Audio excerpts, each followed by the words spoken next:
Hello there, Ramblers, and welcome back to another gripping instalment of Reese Rambles, my weekly podcast all about the latest comings and goings, movings and shakings, and indeed all the rest of it in the worlds of vintage and retro computing, gaming, and technology. Hope you're all doing well out there. And I very nearly forgot my intro there, didn't I? But anyway, another lovely sunny weekend here in the UK, although quite crisp, quite cold. I quite like it. I quite like this kind of weather. But of course, you are not here for the weather forecast. If you are, that's that over and done with. Goodbye retention. But as you can probably see, if you are watching this on YouTube, I have something rather exciting next to me on the desk here. This is the new Atari 2600 Plus Bandai Namco Pac-Man collaboration edition, whatever you want to call it. They are releasing some exciting things to celebrate the 45th anniversary of Pac-Man, of course. And I did cover this. I think this was this like one of the last things I covered on my main channel over on Control.Reese before I vanished off the face of the earth to completely relocate my studio. But yeah, I talked about this, and I must admit, I completely out of the blue a couple of days ago, I had an email from my contact who asked me if I would like one of these to review. So it has been sent to me for a review. Yes, they have sent this to me for free, and I do get to keep it. I'm not going to be reviewing it now in this ramble, of course. I'm going to be doing that as a video over on my main channel. Not really expecting any big surprises with this. It is the same hardware internally as the 7800 Plus, of course, which I have previously covered on the channel. Although not the 2600 Plus, and there have been some tweaks and some upgrades internally to this, which I do need to talk about and make very clear.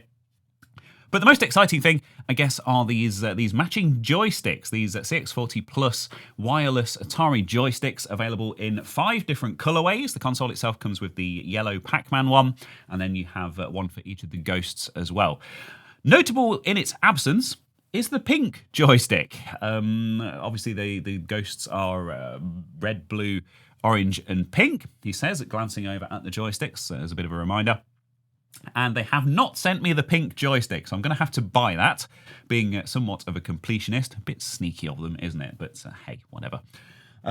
So yeah, very much looking forward to reviewing that, probably as the first video, because I am going somewhere with this, I promise. Now I am here in the new studio. I've got pretty much everything moved over. I've got the whole recording setup done. I've got all the lighting done. Last week I was using a bit of a temporary setup, everything a bit cobbled together, but this is it. This is the final setup, all ready to go. Got my ridiculous big parabolic diffuser thing set up with my cob light on it. I've got my LED panels here. I've got all the stuff on the back shelves. That lighting pretty much wired up, although I have spotted that this bay has died on me, but that's not quite ready yet anyway. But yeah, so tomorrow I'm heading over to the old studio for what may well be the last time in a big van. I'm going to load up absolutely everything that's left over there. I'm going to bring it straight over here. Got some shelving, which I'm going to set up later on today, ready for that stuff to go straight onto. And then we're up and running. And in another rather exciting piece of news, the office next door is now underway. And I am referring to that as the museum. I have something in mind for that. This isn't going to be some kind of computer museum open to the public or anything along those lines. Maybe eventually, who knows, at longer term. But yeah, in the short term, I'm going to have a bit of fun, turn my storage area into something of a bit of a computing museum, I guess.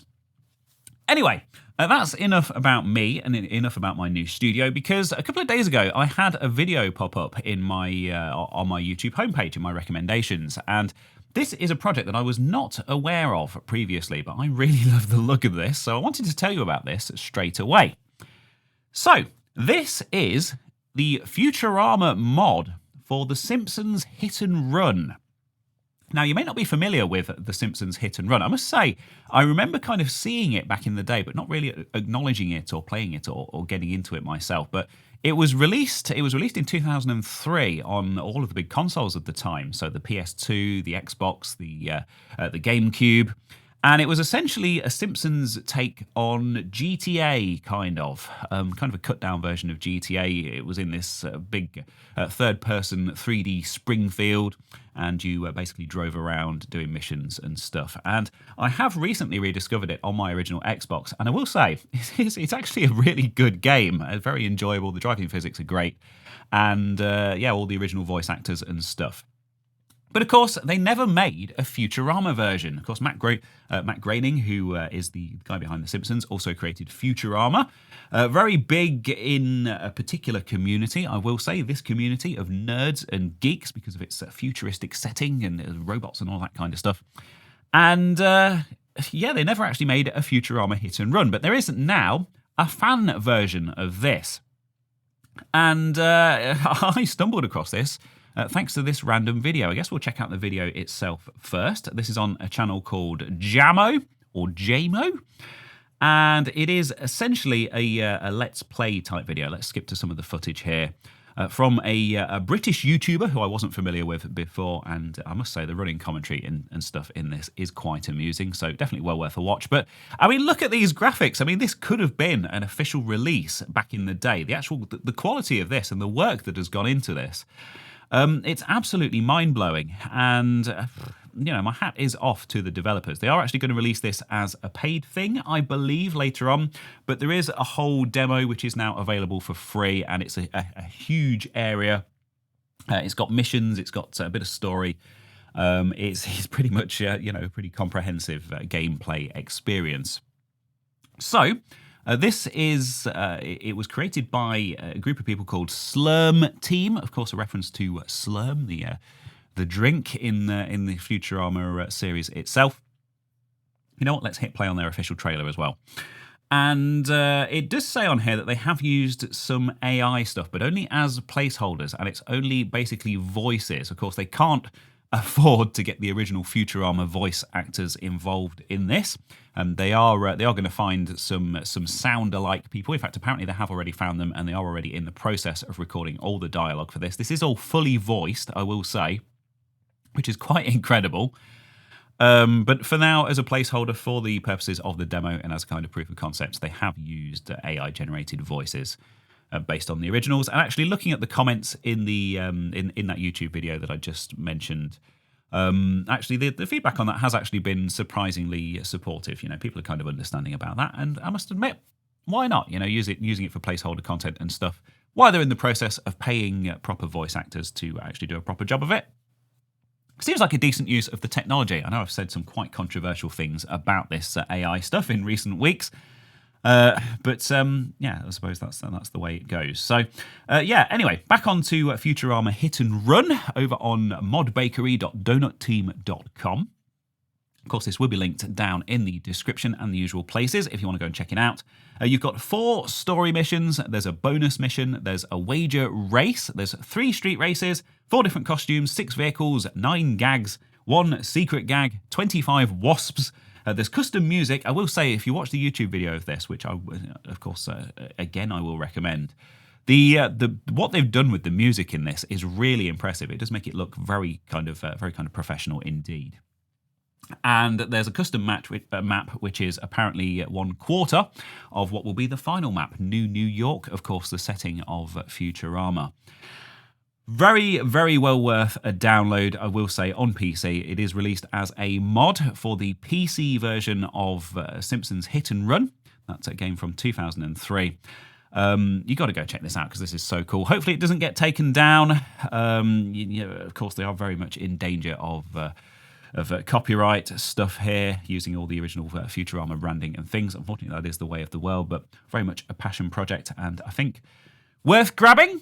And yeah, a great way to kick off this week's Ramble, I will say.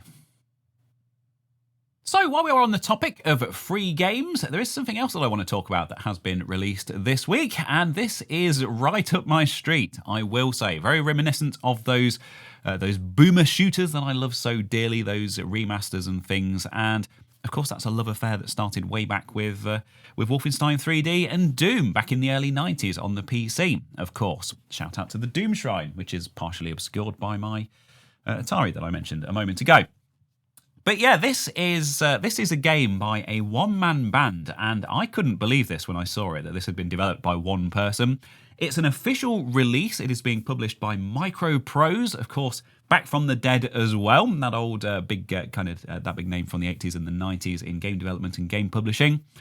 And it's styling itself as a kind of unofficial entry in the Wolfenstein franchise. Now, I'm not quite sure if they're going to get away with this longer term. I really, really hope so. I hope deals have been done in the background to kind of make this at least somewhat semi-official, because this is brilliant. This is absolutely brilliant, I will say. Anyway, let's stop waffling about it and take a look at the video here on YouTube. So this is the official launch trailer of Darkenstein 3D. Published by MicroProse, like I say, and this is specifically kind of styling itself after Return to Castle Wolfenstein, if you remember that game, kind of the, kind of the big reboot, I guess, for the franchise on the PC. I believe it was also released on the consoles as well at the time, another kind of early 2000s first-person shooter. And this comes with some quite lofty goals as well. For example, it is being released under the shareware model, essentially. So you get the first episode completely for free. No ties, no microtransactions, no loot boxes, no nickel and diming, none of that stuff. You can just play through the first episode as if it was a proper paid-for game. Those are guarantees that have come directly from the developer himself. And if you like it, at some point in the near future, there will be more episodes available to purchase for money on your game distribution platform of choice, which sounds like a pretty fantastic deal to me, I will say. It's very nice to see this kind of model coming back. So, yeah, that's the trailer. Let's head over to the Steam page and learn a little bit more about the story behind Darkenstein 3D. And they've also been live streaming gameplay of this over on the Steam page, I will say, which of course will be linked in the usual places, if you want to go and see some actual gameplay footage of this in action. But yeah, very positive reviews, released on the 21st of October, so just a couple of days ago as at the time of recording. And it has been being developed by a chap called Rowye, R-O-W-Y-E. Apologies for pronunciation, as always. Yeah, let's just go through it. Oh, it's got 37 Steam achievements as well. That's cool for a free game. Yeah. The description reads: step into the chaos of Darkenstein 3D, a bullet-dodging retro FPS set deep behind enemy lines. Inspired by the brutal pace of Return to Castle Wolfenstein and the glory days of late 90s shooters, this game blends secrets, explosive physics, and a story driven by desperation. And a dog. So you play as the hobo guy, a furious American drifter lost in enemy territory, armed with nothing but a shotgun and pure vengeance. It's 1940s Germany, and although you're outnumbered and outgunned, you won't back down. A bit like Tom Petty. This isn't about justice, it's personal. Well, I don't know if Tom Petty was ever armed with a shotgun. Probably not. It was a bit of a hippie, wasn't he? Anyway, rescue your dog. Gunther, your loyal companion, was taken during a Nazi raid. Now he's locked away deep inside enemy fortresses. To get him back, you'll need to push your limits through an uphill battle against the Axis forces. Along the way, you'll uncover alien secrets, strange powers, and hidden horrors in a world crumbling under war. So yeah, also incorporates some of those kind of alien and supernatural themes that started to creep into Wolfenstein. Yeah, very much styling itself as an entry in that series, which please, id Software or whoever the hell owns the rights to this, Bethesda nowadays. What are they called? I don't know. Let this guy get away with this. This is awesome. Anyway, let's read the last paragraph of the description here, and then we'll wrap this up, shall we? Fast, brutal, skill-based, Darkenstein 3D doesn't hold your hand. Enemy projectiles can be dodged, but survival requires sharp movement, precise aim, and quick thinking. Every battle is a deadly dance of strafes and corners. No cover mechanics, no aim assist, just raw gunplay. And I will say, from watching this, yeah, this game is very, very me, isn't it?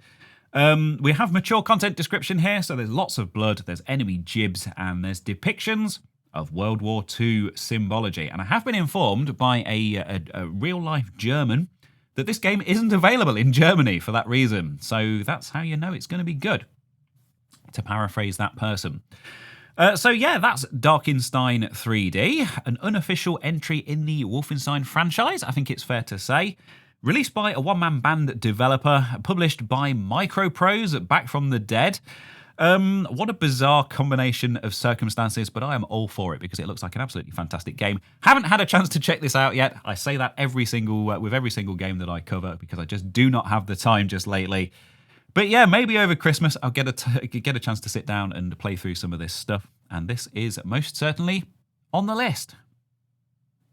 Another rather intriguing piece of gaming news for you next, and this one's going to take some explaining, I think, particularly for those of you out there who aren't familiar with this. This is something I have come across before in the past. I remember nerding out on it and going on a bit of a deep dive into it at some point. I think I may have even covered this on a very early episode of Reese Rambles, but I don't know, those ones aren't all that well documented. And to be honest, I can't be bothered to go digging. So we're going to cover this again. I want to talk about the story behind this rather intriguing piece of gaming history. And the reason for that is because there is an official sequel to this bizarre thing coming out later this year. So yeah, if you can get your hands on the original and give it a play, if you like punishment, if you like suffering, and then you'll be fully up to speed, ready for the official release later on this year. But first, let's dive into a rather intriguing item of gaming history. And for that, I'm going to use Wikipedia. I'm afraid I'm going to do the typical YouTuber thing and just read Wikipedia to you because I can't remember all the specific details of this. I do apologise. Anyway, this is a great article, by the way. So this is a game called Hong Kong 97, and this was released on the Super Famicom in 1995, and it is allegedly a bullet hell shooter-style game. It was an unofficial release. It was released on floppy disk for the piracy devices of the time. A bit of a political protest art project. It caused a lot of trouble with Nintendo and with the Chinese government, from what I remember from reading about this previously. This is bizarre. So, Hong Kong 97 is an unlicensed shoot-'em-up video game developed and published by Happysoft, a Dojin game developer, am I pronouncing that right? Probably not, for the Super Famicom, which of course was the Super Nintendo here in the West. It was released in Japan in 1995, being sold on floppy disks. Designed by the Japanese game journalist Kowloon Kurosawa, who stated the game was a satire of the video game industry, Hong Kong 97 was made in 7 days with the help of his friend. The game takes place in China in 1997, during the handover of Hong Kong from the United Kingdom. Facing an increased crime rate due to immigration from mainland China, the Hong Kong government hires Chin, an extremely powerful though unspecified relative of Bruce Lee, to kill the entire population of China. At the same time, the deceased Tong Xiaoping is resurrected by a secret project conducted by the Chinese government as an ultimate weapon. After defeating Tong Xiaoping, the game is repeated indefinitely until Chin dies. Hong Kong 97 sold around 30 copies due to its underground bootleg release and has since gained a cult following for its notoriously poor quality, offensive content, and absurd gameplay. In retrospect, it is considered by critics and journalists to be among the worst games ever made. A sequel, titled Hong Kong 2097, is set to release in December 2025. Now, I'm not going to read this entire thing to you, but what you need to know, I mean, that pretty much sums up all you need to know about the game, but it's a twin-stick shooter. It's a bullet hells type shooter, so lots of random stuff flying around the screen, and all the graphics and things are all like things clipped from newspapers and scanned in and that kind of thing. So very, very random, all completely and utterly unlicensed. Complete and utter madness. I do advise that you go and watch a video about this, or maybe go and read up on this. But I do want, just before we take a look at the sequel, which is coming out in December this year, I just wanted to talk about the reception section of this Wikipedia page as well, because this is rather amusing. In an advertisement in the underground magazine Game Arara, for another Happysoft title, the story of Kamikashiki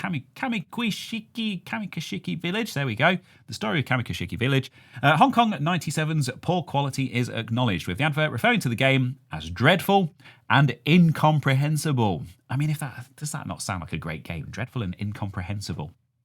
It also claims that bootleg copies of the game were widely sold in Hong Kong and Bangkok.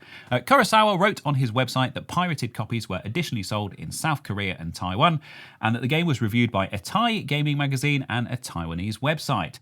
In retrospective reviews, Hong Kong 97 was met with overwhelmingly negative reception, with many calling it one of the worst video games ever made. The game has garnered a so bad it's good cult following in Japan, Thailand, and Taiwan, and in the West after it became a subject of an angry video game nerd YouTube video. Perhaps that's where I heard about it. And of course, it mentions the sequel, which is going to be released through Steam. So, yeah, if you want to check that out, you can go and find it and play it in an emulator or, of course, on the Mister or whatever. However you want to play your SNES games or indeed Super Famicom games, flashcards even, if you want to play it on original hardware. But if you'd rather wait, you can play it on PC in December of this year. And we can see some of the rather awful gameplay here. What is going on here? I imagine there's some quite kind of adult content and stuff in here, if it's anything like the original. Is that Taylor Swift in a taco? What even is this? Yeah. Planned release date, December 2025. So, the greatest Kusogi ever made. Kusogi? Kusoge, something like that. It's finally getting an official sequel. Hong Kong 2097 is the direct follow-up to Hong Kong 97 for the SNES, the game that made the Big N cry. Chin is back and more powerful than ever. Fight your way through the fictional country America and complete your mission from God himself to wipe out the population and build a utopia. To set itself apart from the prequel, Hong Kong 2097 is a static screen twin-stick shooter made up of 5 worlds, each with multiple substages and a boss waiting at the end, possibly more. Chin is also equipped with a shield, which can absorb certain types of enemy bullets to increase his weapon power. Mastering the shield mechanic will be key to beating the later stages. So it claims that it's going to be a bit more detailed than the original. It ends with the line, Chin is alive.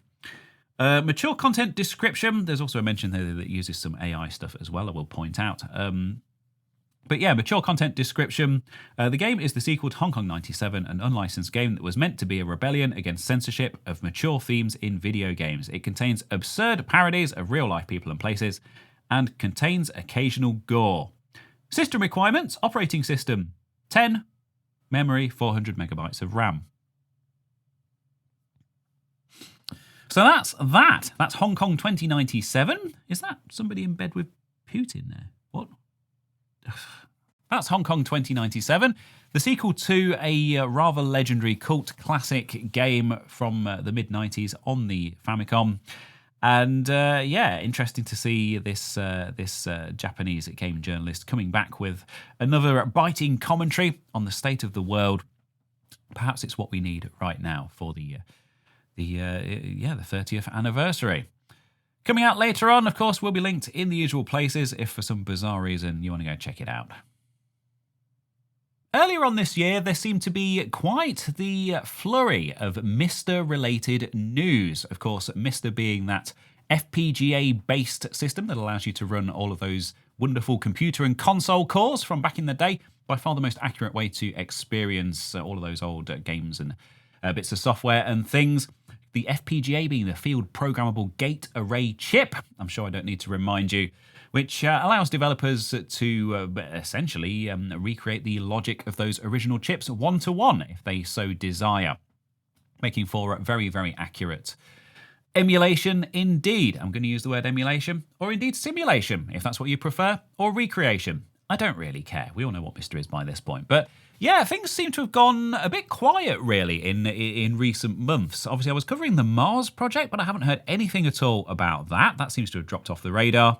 Taki Udon has been posting regular updates over on the socials, which we'll have a look at in a second. And there's some news on the SuperStation, which I do want to talk about as well. And of course, the Mr. Multisystem 2 from Heba, good friends of mine, I will say, in the name of full disclosure. But they're shipping out to people, and people seem to be very happy with those. I own the original. I don't really see any need to buy the new version, but it does look like a brilliant piece of hardware. And of course, always wish them all the best in all of their endeavours. Maybe I will pick one up to stick in my arcade machine at some point. But yeah, just kind of revisiting Taki Udon, of course, the tech YouTuber known for his handheld mods, stuff like that, Nintendo Switch upgrades. And perhaps most recently and most ambitiously, his very own Mister-based system called the SuperStation, which I was covering quite extensively earlier on this year, until the hardware was all kind of finalised and went into production, and he's just kind of been beavering away on it, posting updates on his really cool-looking interface that he is developing for it. And, updates on the hardware and stuff, which will be shipping very, very soon indeed. So, funnily enough, at the time of recording, 10 minutes ago, there is this lovely video over on Blue Sky showing the finished final kind of retail product version of the SuperStation, and it looks brilliant, doesn't it? I mean, this thing looks like a proper, a proper professional console from back in the day. I am seriously impressed with what Taki Udon has managed to achieve with this hardware. Of course, inspired by the PS1, the Sony PS1, and also has an add-on to support the original discs and things, I do believe. It's been a while since I looked at this. So, I've never been more proud of a product I worked on. The team put so much effort into making the SuperStation 1 the best FPGA platform possible. And we've got pictures of the white Founders Edition PCBs here. Lovely, lovely professional looking stuff. And very much along the lines of the Mr. Multisystem 2, I will say. The FPGA chip is actually incorporated onto the board, so you don't need to buy the D10 board separately and plug it in as with previous Mr. solutions. So a very nice, tidy kind of integrated solution. We also have some updates here on disk reading to do with loading from original disks. All CD cores except the PS1 are now indistinguishable from SD. And there are some edge cases on the PS1 apparently where loading from disk is a bit slower. But other than that, some excellent work being undertaken as far as original disk support is concerned. And there is all of that. We've got colour matching with the original Sony PlayStation controllers. But the bit of news from this week that I thought was quite interesting that I also wanted to talk about, and indeed, if you are not specifically interested in the SuperStation, but you do have an original PlayStation, this might be of interest to you because Taki has announced yet another piece of hardware, yet another product, and again, this does look brilliant. So I'm going to go over to Time Extension and look at their coverage of this for this story. This is the FPGA SuperStation 1 PS1 looks to be getting its own line of super affordable memory cards, and they also work on real PS1 and PS2 hardware. And as you might expect, these look really cool. So the story here by Jack Yarwood. Taki Udon, the developer of the FPGA PS1 open source console, the SuperStation 1, has shared a first look at a set of prototype renders for its upcoming memory card line on social media. As many have noted, the cards share a fairly similar design to 8-Bit Mod's Memcard Pro line, complete with a screen to display memory card data and other options. The cards are being built based on the open source SD2PSX and will therefore function using SD storage as opposed to internal memory. They are expected to work on real PS1 and PS2 hardware in addition to the SuperStation 1, with Taki Udon suggesting the cards will be sold for the incredibly low price of $10. And this is a recurring theme with Taki Udon, selling stuff at very, very reasonable prices indeed, when he absolutely doesn't need to, but it is very much appreciated. And that's why I'm always happy to give him and his work a bit of a shout out, because very community-minded member of the community. So 5 potential colours were shown off in the image, including black, grey, transparent blue, transparent red and purple. We'll just scroll up to take another look at those. That purple is very, it's kind of N64-ish, isn't it? Before you go getting excited for even more colour variations for the SuperStation 1 itself, the creator has shut down the possibility of further colours, stating it would be a huge burden to manufacture. So the SuperStation 1, if you remember, was initially put up for pre-order at $149 back in January and is expected to release later this year.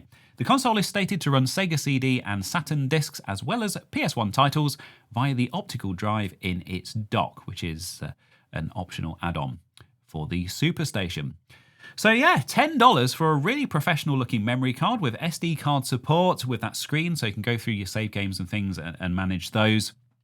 Compatibility with the original hardware as well as with the SuperStation 1. To be honest, it's just been quite a while since I gave Taki a shout out and just wanted to let everyone know that work is still very much underway on the SuperStation itself and the related family of products around it. And just kind of wanted to give my support again to what I think is a very cool project in the world of Mister. Wonderful stuff. As you are probably well aware by now, this podcast has a focus on the vintage and the retro, i.e. the old stuff and the new stuff that's in the style of the old stuff, or perhaps interacts with it or interfaces with it in some way. I don't really know. I don't make the rules. I guess I do, actually. It's my podcast. But anyway, of course, as you may also be aware, occasionally something comes up in the world of mainstream modern tech that I just have to talk about because of the sheer absurdity of that world in this day and age, I will say. And this is a huge story from earlier this week. And I will also mention that it isn't actually one that personally affected me. The fact that a huge chunk of the internet went down, and I was here in the studio painting away, had Spotify on, playing some music on my Bluetooth speaker, and apparently Spotify wasn't affected. So I had genuinely had no idea until later on that evening when I saw the news stories pop up and when people started to ask me about it. And I was just like, well, I don't know. Go touch grass. Spend some time offline for a bit. It's good for your mental health. Anyway, this is, of course, the AWS or Amazon Web Services outage on Monday. Covered here rather ably by Liv McMahon and Lily Jamali over on the BBC News website. So Amazon outage resolved as Snapchat and banks among sites impacted. Amazon Web Services said late Monday that it had resolved a massive outage that knocked some of the world's largest websites offline for much of the day. More than 1,000 apps and websites, including social media platforms like Snapchat and banks such as Lloyds and Halifax, were impacted by problems that Amazon said were at the heart of the cloud computing giant's operations in the US. The Platform Outage Monitor Down Detector said user reports of problems globally soared to more than 11 million during the outage on Monday. Even after Amazon fixed the underlying problem, experts said the outage demonstrated the perils of having so many companies rely on a single dominant provider. And there is a mention here. Fortnite was down, Roblox was down, Reddit was down, Duolingo was down, apparently Venmo was down. Absolutely huge this. Issues with all sorts of stuff across the board. And as you might expect, it was DNS. It's always DNS. Now, this was just one AWS region, but the trouble is this region, North Virginia, I believe I read somewhere, happens to be kind of a single point of failure as far as the DNS system is concerned. And of course, once there is an error in DNS, that then propagates out to other DNS servers and just has this kind of catastrophic snowball effect, which brings down pretty much everything. Indeed, a new series of cascading failures may have arisen after the initial outage, according to Mike Chappell, an information technology professor at Notre Dame University. So, there is some information here on what went wrong. It said in an update, this is Amazon, on its service status webpage that the issue appears to be related to DNS resolution of the DynamoDB API endpoint in US East 1. DNS, which stands for the Domain Name System, is often likened to a phone book for the internet. It effectively translates the website names people use, like bbc.co.uk, into numbers which can be read and understood by computers. That's a rather oversimplified explanation, but anyway. The process basically underpins the way we use the internet, and disruptions to it can leave web browsers unable to locate the content they are looking for. Everyone has a bad day today. Amazon had a bad day, said Matthew Prince, the chief executive of Cloudflare, who have also indeed had some bad days in recent years. There are amazing things about the cloud. It allows you to scale, but if you have an outage like this, it can take down a lot of services we rely on. Now, yeah, I saw some quite interesting things that come about as a result of this outage. Perhaps most surprisingly, this smart bed thing. So these are 8 Sleep, which, to be honest, I've only heard of because they sponsor some YouTube channels and have all these YouTubers singing the praises of their 8 Sleep smart mattresses. Oh, indeed, full-on smart beds, as was the subject of this particular issue. Smart bed owners experience AWS outage nightmare as they're left sweating and stuck in upright position. It wasn't just IT departments who had sleepless nights, reports this story over on techradar.com. This week's huge AWS outage had a number of bizarre knock-on effects, but the most unexpected might be the one that hit owners of some smart beds. As many unfortunate owners of the 8 Sleep pod reported, the Amazon Web Services issues, which hit over 1,000 businesses, left their smart beds overheating and even stuck in an upright position. One owner below said it would be great if my bed wasn't stuck in an inclined position due to the AWS outage. Meanwhile, another viral post from early adopter Alex Brown said that a backend outage means I'm sleeping in a sauna. The root of the problem was that the company's pod, which you can buy as a mattress or a full bed with a base, is internet connected, so it can track your biometric data and control the mattress's temperature. Sadly, many owners discovered that this functionality is very much double-edged during a big internet outage. And goes on to talk about, of course, the dark side of the smart home and indeed how a lot of this internet-connected stuff just doesn't work at all without a current live internet connection and can malfunction in some very interesting ways. I also saw a post, I will say, about it was a water purifier, a water filter, which wasn't filtering water. This is like a little desktop thing where you top up a little container with tap water and slot it into the top, and then that kind of slowly filters through into a jug that then you can then use to drink your filtered tap water. And I don't have a story here about it to show to you, but yeah, apparently that was coming up with an error message as well. And something as simple as that taken down by this ridiculous AWS outage. So. This is the reason I don't have smart home stuff. I do have my Hue smart sockets in here, I will say, so I can be safe in the knowledge that when I walk away at the end of the day, I can get my phone out of my pocket and I can press a button on an app and know that everything's switched off. But if I don't have an internet connection or that service goes down for whatever reason, they do have physical buttons on them as well, and I can just press the button and also be safe in the knowledge that it's turned off. It's just laziness on my part, the fact that I kind of do it all centrally from one app. So anyway, yeah, that's smart stuff broken yet again as a result of a cloudy service going down. When will people learn? I don't know, we had it much better in the good old days, didn't we? I think so. So, perhaps as a direct result of that outage, or the fact that it's the school holidays here in the UK and in many other parts of the world as well, or I don't really know. It's been a quiet week, is the point that I'm getting to. It's been actually quite a quiet week in the world of tech news, in vintage and retro computing and gaming news. A couple of submissions to the Discord server, but other than that, I've kind of gone digging. Not really found all that much, which, hey, I guess no news is good news sometimes, unless you're running a podcast. Anyway, the show must go on. And that, of course, includes my videos of the week, wherein I showcase some videos that I have seen here on the YouTubes in the past week that have entertained or enlightened or educated me in some small way. Some of them are retro and vintage computing, gaming and tech related. Some of them aren't, but I can guarantee that I at least found them somewhat interesting. That's pretty much my only criteria. So first up, I want to remind you of this Futurama mod for Simpsons Hit and Run. I know this was its own story earlier on in this ramble, but I did really enjoy this video, and I think even if you don't have the chance to download this and check it out for yourself, or maybe you don't have a suitable gaming PC or whatever, I think just kind of seeing the concept of I love anything related to Futurama, so I'm always going to give this a bit of a shout out where I can. And a huge amount of work has gone into this mod, and I think it is very noteworthy. So I wanted to make it one of my videos of the week as well. I know I don't usually do that. Stuff that has its own separate story doesn't make it into this segment, but it's a slow news week, like I said. So also I make the rules, like I said. So that's my first video over on Jammo. It is an 18-minute and 13-second video. I just stuck this on just to have a quick look at what this was all about, and actually found myself sitting and watching the whole of this kind of Let's Play. Just because there's so much detail in here and so much so many cool little points and things and references for fans of the series.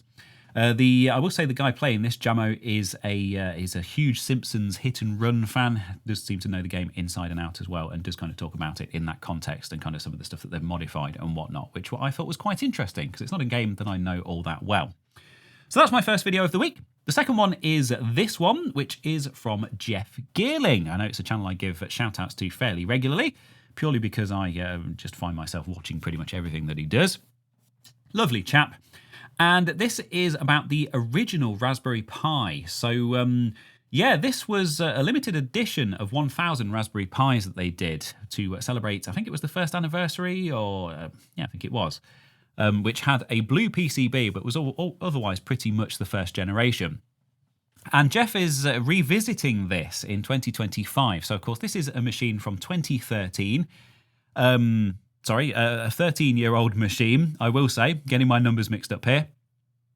And although I think this first anniversary edition was from 2013, so I'm right there.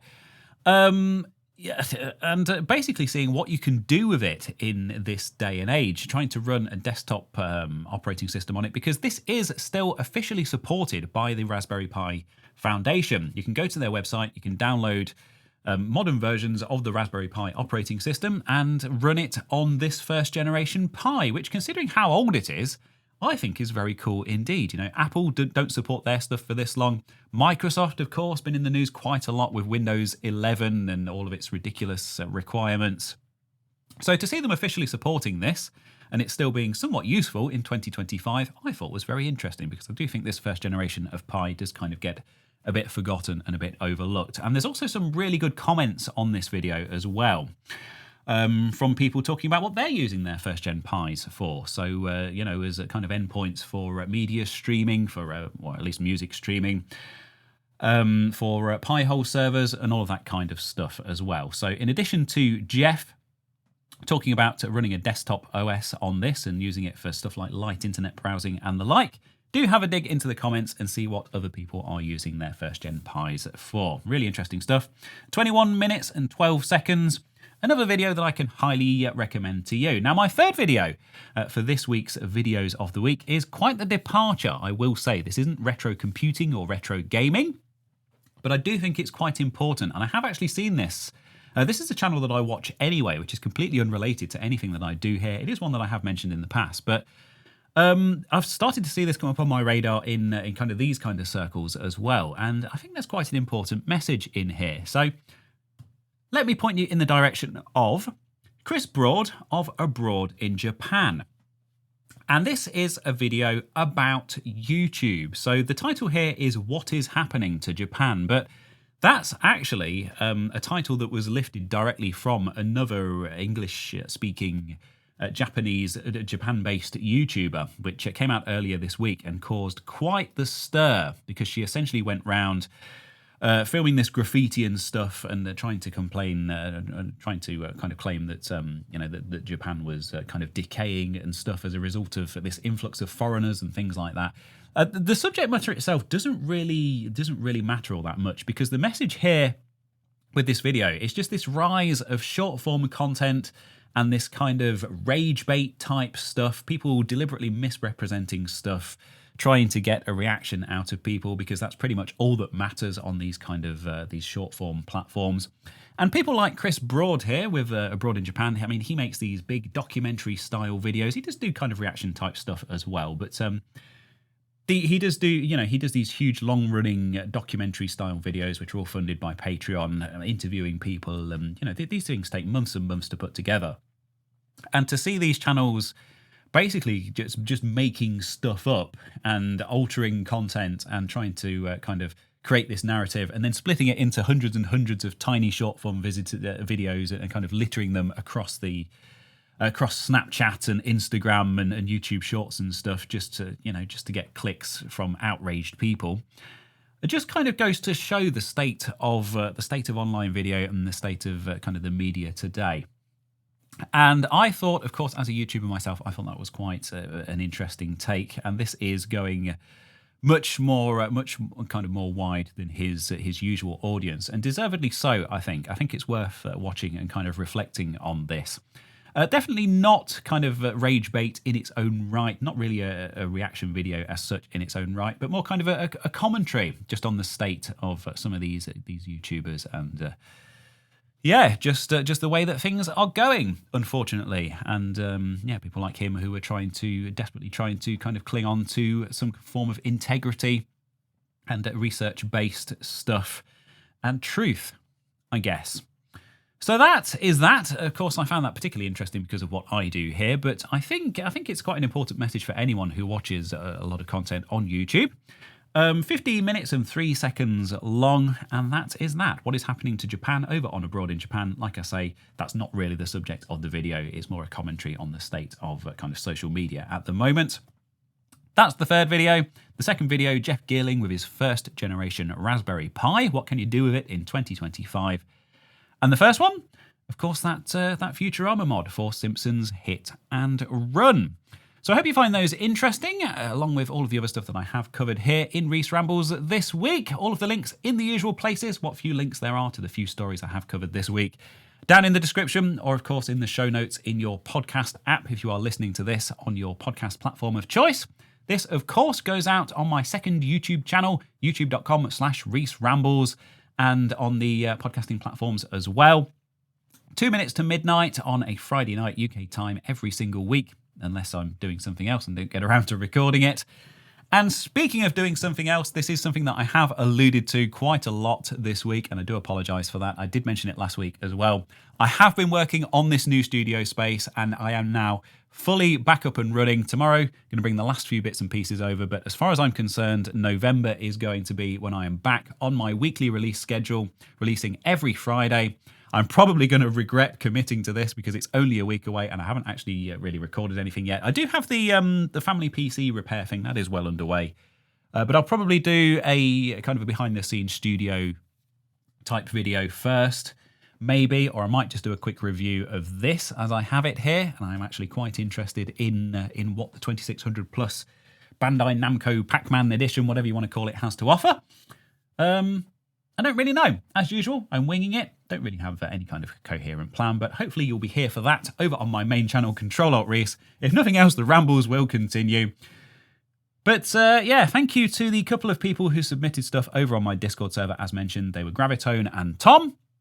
And of course, all the usual suspects over there discussing stuff. Steve's Tech Shed and Technic and Manimo and Jerusalem and Vanessa and Katrina and I don't know, I'm just trying to remember people now. I don't even have the list up in front of me. So I'm going to call it a day. Thank you ever so much for joining me once more, and hopefully I will see you over on the main channel very, very soon, because I am very much missing making main channel videos, much as I enjoy these rambles.